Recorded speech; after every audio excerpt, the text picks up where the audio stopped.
Good morning, gentlemen. My name is Patrick Byrne. I'm here today from Hanover, New Hampshire. I've searched for a couple questions upon which I might get the two of you to disagree. First, what level of taxation, and I direct these as much to Mr. Munger, therefore, as to you, Mr. Buffett.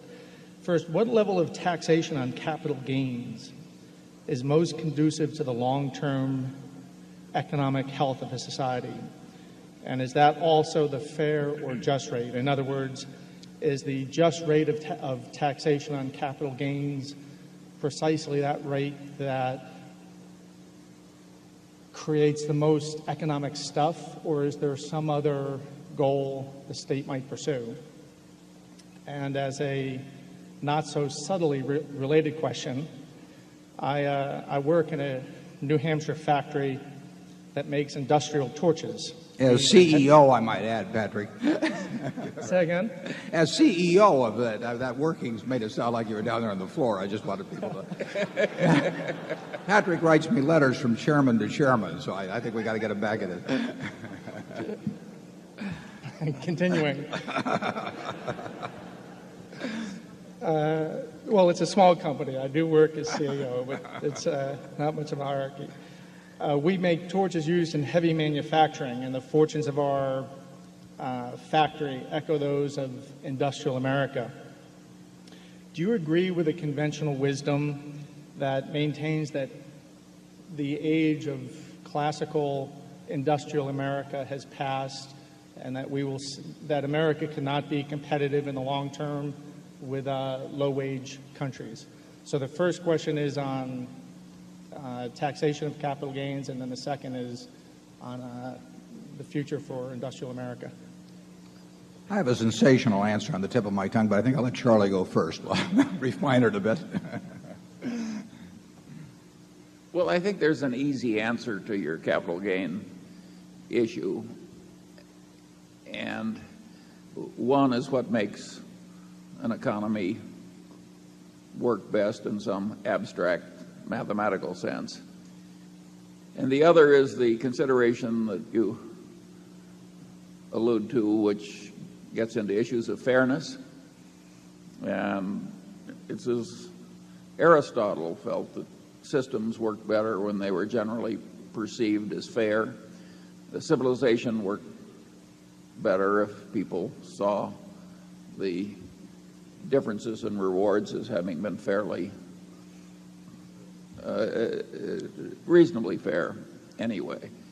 And I think that if you had a civilization where if you worked 90 hours a week driving a taxi cab with no money, no medical insurance and so forth, and somebody else does nothing but own Berkshire Hathaway shares and sit on the country club porch and peel off a few every year to pay the bills, that would be regarded as so unfair that even if it had some theoretical economic efficiency, it would be counterproductive for our particular civilization to have that kind of a tax code.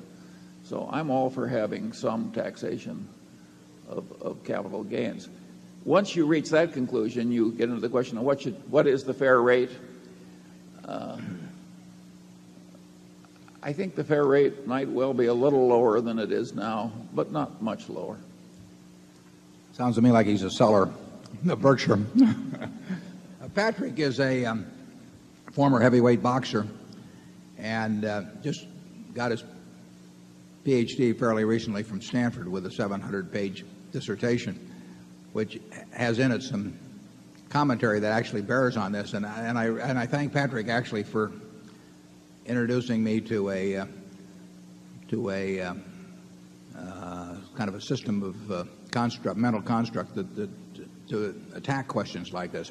Patrick gave me the example one time, and I think this may go back to John Rawls at Harvard, but he said, just imagine that you were going to be born 24 hours from now, and you had been granted this extraordinary power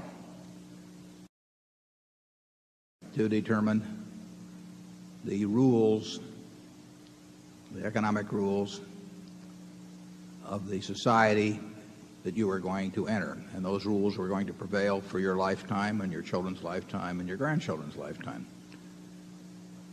Now, you've got this ability in this 24-hour period to make this decision as to the structure. But there's, as in most of these Genie-type questions, there's one hooker. You don't know whether you're going to be born black or white.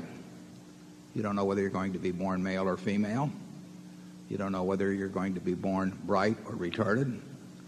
You don't know whether you're going to be born infirm or able-bodied. You don't know whether you're going to be born in the United States or Afghanistan. In other words, you're going to participate in 24 hours in what I call the ovarian lottery. You know, it's the most important event in which you'll ever participate. You know, it's going to determine way more than what school you go to, how hard you work, all kinds of things. You're going to get one ball drawn out of a barrel that probably contains 5.7 billion balls now, and that's you. Now, what kind of a society are you going to construct with that in prospect? Well, I suspect you would focus on two issues that Patrick mentioned in his question. You would try to figure out a system that is going to produce an abundant amount of goods, and where that abundance is going to increase at a rapid rate during your lifetime and your children and your grandchildren, so they can live better than you do in aggregate, and the grandchildren can live better. So you'd want some system that turned out what people wanted and needed, and you'd want something that turned them out in increasing quantities for as far as the eye could see. But you would also want a system that while it did that, treated the people that did not win the ovarian lottery in a way that you would want to be treated if you were in their position, because a lot of people don't win the lottery. I mean, Charlie, when we were born, the odds were over 30 to 1 against being born in the United States. You know, just winning that portion of the lottery, enormous plus. We wouldn't be worth a damn in Afghanistan. You know, we'd be giving talks, nobody would be listening. Terrible. That's the worst of all worlds. So we want it that way. We want it partially in the era in which we were born by being born male. You know, partially in the era in which we were born by being born male. You know, and 50% of the talent in the country, and 50% of the talent in the country was excluded from, in a very large part, from virtually all occupations. We won it by being white. You know, no tribute to us. It just happened that way. And we won it in another way by being wired in a certain way, which we had nothing to do with, that happens to enable us to be good at valuing businesses. And you know, is that the greatest talent in the world? No, it just happens to be something that pays off like crazy in this system.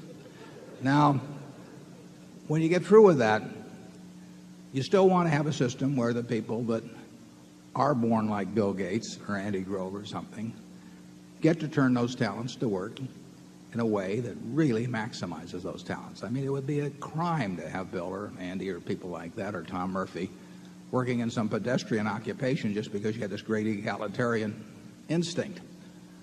But the trick, it seems to me, is to have some balance that causes the people who have the talents that can produce goods that people want in a market society to turn them out in great quantity and to keep wanting to do it all their lives, and at the same time takes the people that lost the lottery and make sure that just because they, you know, on that one moment in time they got the wrong ticket, don't live a life that's dramatically worse than the people that were luckier. And when I get all through with that long speech, I probably come out with the idea that the capital gains tax as it exists today is probably about right. So that's I see very few people, and I've been around a lot of people with money and talent over time. They don't always go together, but I've been around both classes. And I see very few of them that are turned off from using their talents by a 28%. Doesn't happen. I mean, they do what they like to do. And part of the reason they're good at what they do is they like to do it. And I've just never seen it happen. And I've seen a lot of people that pay taxes that are higher than 28% that are contributing more to society by some judgment other than a pure market system.